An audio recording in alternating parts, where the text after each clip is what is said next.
Templates are a great start, but the real power of Baseloop is the following. Connect it to Claude or ChatGPT and describe what you want. This example uses Claude. New signups come into your HubSpot, Salesforce, or other CRM, or through a webhook from your product. All you have is a working email. No name, no title, no company info, and there's no easy way to tell who's the real buyer and who isn't. Fixing this isn't easy because you'd need one tool to find out who is each individual signup. You need another one to decide if it's worth sending to sales, another one to route them, and another one to push them into your LinkedIn ads for further nurture campaigns, for instance. So if you don't have the time or the team to wire all of that together, most signups just sit there with their email in your CRM. Here's the prompt that you push into your Cloud Cowork. You just push the URL from your workspace, the prompt, and /plan. And Claude will take it from here. It will generate a plan and it will prepare everything to build this workflow for you. As you can see, during the planning, Claude is able to look inside Baseloop for you. What's already there? For instance, the list that we just showed you with signups.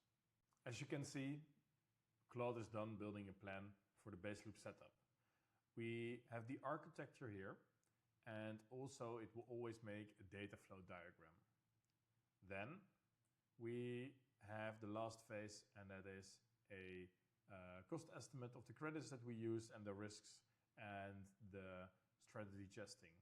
So we can either choose to build step by step or the LFG, and it will build the first two parts, and that is building the whole setup and workflow, then testing it on a small batch, first one and then 10 leads, and then you can decide whether or not to run it operational.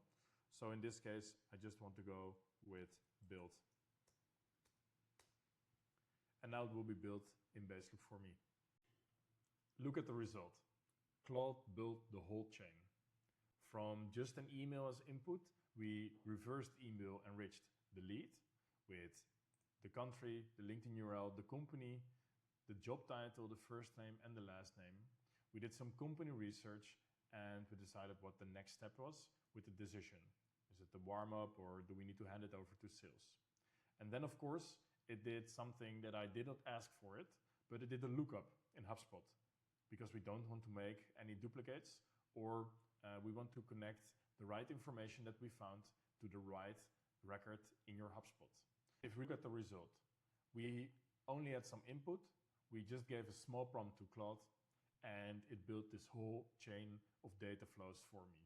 It even looked it up in HubSpot. So the leads that need to be warmed up can be pushed to a LinkedIn retargeting audience. And what we need to hand over to sales, we pushed into HubSpot for the sales to follow up. And we made a task and a note on where the lead is coming from. If you want to do this yourself, but you need some help, please press the Need Help button. Of course, any technical support, Claude can give this to you as well, because Claude has not only building power, but also support power. Have fun working with it.